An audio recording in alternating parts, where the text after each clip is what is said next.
Welcome! Today we're going to roll up our sleeves and tackle a real classic, a problem from the famous Irodov collection, number 1.92. Now, if you've ever tangled with this book, you know it's packed with challenges that really make you think. And trust me, this one is a beauty. So let's dive right in. Picture this. You've got a chain just sitting on a smooth cone, and it's spinning. The big question is, what's going on inside that chain? What force, what tension is holding it all together and stopping it from just sliding down into a pile at the bottom? It's a fantastic puzzle, a perfect mix of forces and circular motion. Okay, first things first. Before we even think about writing down an equation, we have to do what every good physicist does. We need to understand the setup. Let's make sure we know all the players on the field. So here's what we're given. We've got the chain's total mass, m, and its radius, r. We know it's on a smooth cone. That's a key word. It means no friction.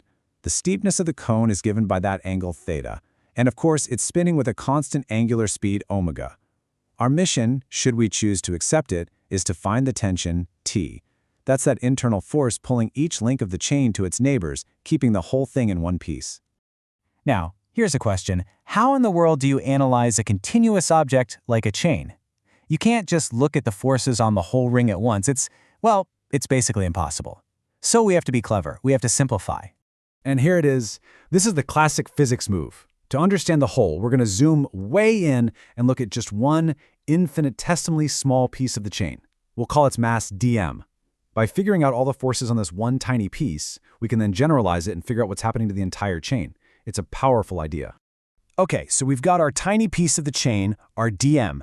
Now comes the single most important step in pretty much any mechanics problem. We have to draw a map of every single force acting on that piece. This, my friends, is the free body diagram.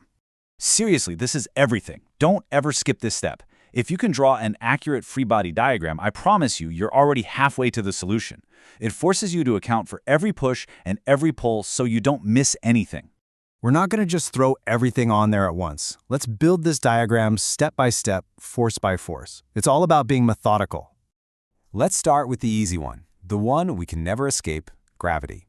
The Earth is pulling our little mass dm straight down, and the force of that pull is just its mass, dm, times g, the acceleration due to gravity.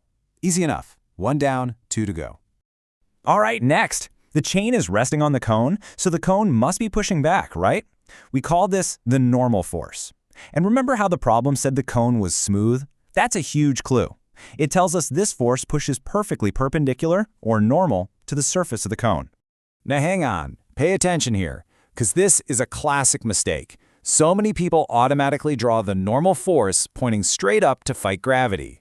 But no, the word normal here is a geometry term. It means perpendicular. And it's always perpendicular to the surface the object is on. In this case, that surface is sloped. And finally, the force we're actually trying to find. Our little piece dm is part of a chain, so its neighbors are pulling on it from both sides. That's the tension, T. Now, because our piece is so small, these two tension forces aren't pulling in a perfectly straight line. They're at a slight angle to each other. And that tiny angle is what's going to give us a net force pointing toward the center of the circle. It's subtle, but it's key. Okay. There we have it. Our force map is complete. We've identified every single force acting on our little piece of the chain. Now, we get to apply the most powerful law in all of classical mechanics. You know it, you love it, F equals ma. Now, the trick to using it on a problem like this is to not try to solve it all at once. We're going to break it down and apply the law separately in the vertical and horizontal directions. And this is just pure logic, right? Vertically, up and down, the chain isn't going anywhere. It's not flying off the cone or sinking into it. So all the upward forces must perfectly balance all the downward forces. The net force is 0. But horizontally, that's a different story. The chain is accelerating because it's changing direction constantly to move in a circle. So there must be a net force pointing toward the center of that circle. And that net inward force has a special name, the centripetal force. Now here's another huge point where people get confused. Centripetal force isn't some brand new, magical force that appears out of nowhere. It's the result. It's the net force you get when you add up all the real physical forces, like tension and the normal force, that are pointing towards the center. It's the effect, not the cause. So, this is where we pull out our high school trigonometry. We take those diagonal forces, the normal force and the tension, and we use sines and cosines to break them down into their vertical and horizontal pieces, or components. This gives us two separate equations to work with. The first one says all the vertical bits add up to 0. The second one says all the horizontal bits add up to the centripetal force our chain needs, which is dm times omega squared r. All right, take a deep breath. We've done the heavy lifting, the physics part. We've set up our equations. The rest, believe it or not, is just algebra. So we do the math. We solve one equation, plug it into the other, do a little calculus to go from our tiny dm to the total mass m, and out pops this beautiful expression. But listen, an equation is useless if we don't understand what it's telling us. An answer is just a bunch of symbols until we understand the story it tells. So let's look at this story. Let's test it. Let's do a thought experiment.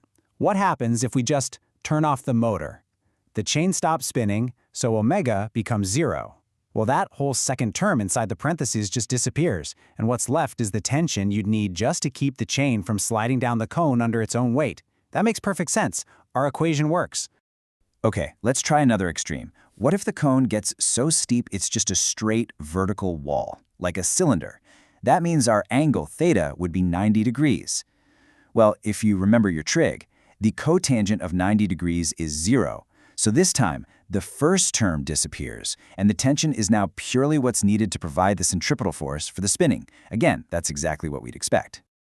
The fact that our formula gives us common-sense answers in these simple extreme cases, well, that gives us a ton of confidence that we did the problem correctly.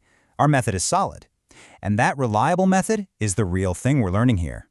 And this right here, this is the key. This is the whole game.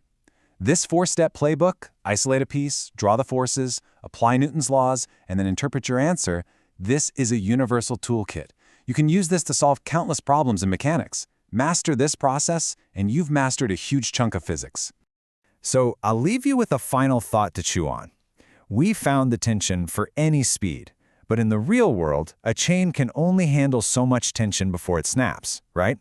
So, using the very equation we just built and the method we used to get there, how would you figure out the absolute top speed this chain could spin before it breaks apart?